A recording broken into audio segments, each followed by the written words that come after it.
একদিন হঠাৎ জানতে পারলেন আপনার বিরুদ্ধে থানায় মামলা হয়েছে।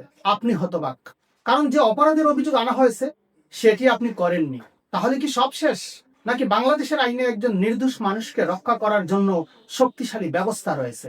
আজকের ভিডিওতে আমরা আলোচনা করব মিথ্যা মামলায় ফাঁসানো হলে কি করবেন, কোন আইনে নিজেকে রক্ষা করবেন এবং কিভাবে আইনের মাধ্যমে সত্য প্রমাণ করবেন। সঙ্গেই থাকুন। প্র্যাকটিস এন্ড প্রসিডিউরে আপনাদের সবাইকে স্বাগতম। মিথ্যা মামলা বলতে কি বোঝায়?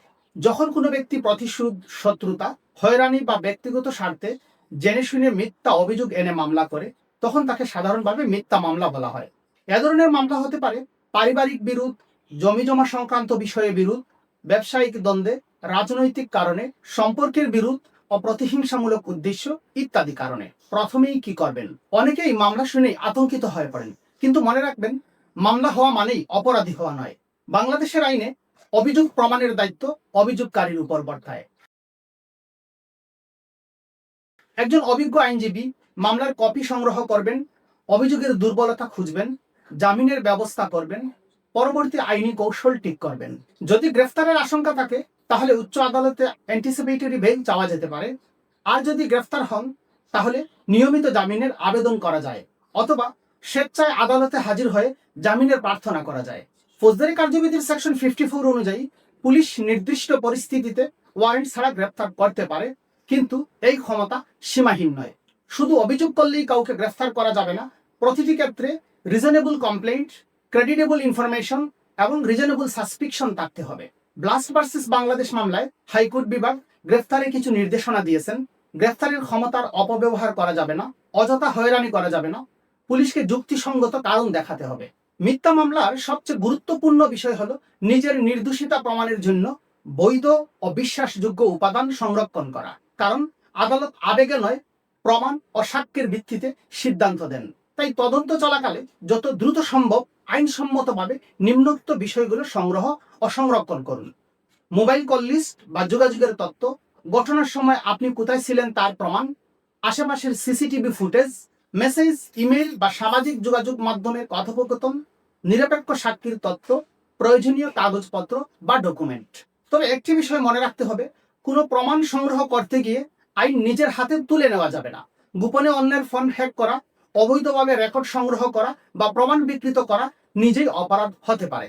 এ কারণে একজন আইনজীবীর পরামর্শ অনুযায়ী বৈধভাবে প্রমাণ সংগ্রহ ও সংরক্ষণ করা সবচেয়ে নিরাপদ উপায়। অনেক সময় একটি ছোট মেসেজ, একটি সিসিটিভি ফুটেজ বা একজন নিরপেক্ষ সাক্ষী আদালতে সত্য প্রকাশের সবচেয়ে বড় মাধ্যম হতে পারে।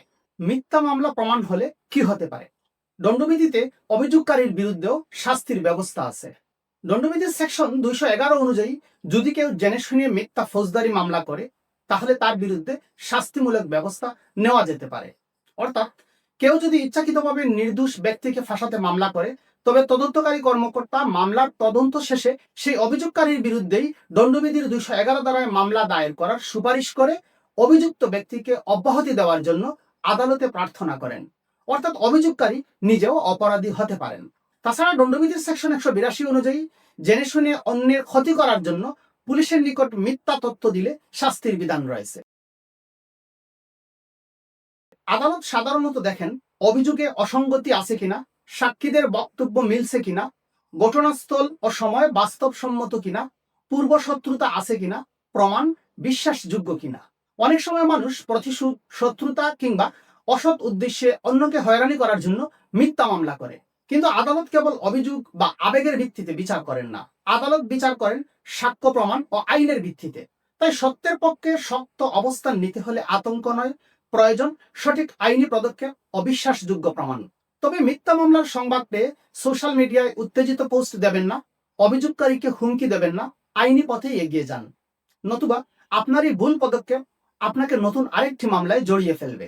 মিথ্যা মামলা যেমন ভয়ঙ্কর, তেমনি মিথ্যা মামলার ভয় দেখিয়েও অনেক সময় মানুষ প্রতারণা করে।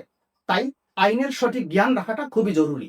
আজকের ভিডিও থেকে আপনি জানলেন, মিথ্যা মামলা মানেই সবকিছু শেষ নয়, ভয়, আতঙ্ক বা হতাশ নয়, সঠিক আইনি পদক্ষেপই একজন নির্দোষ মানুষের সবচেয়ে বড় শক্তি।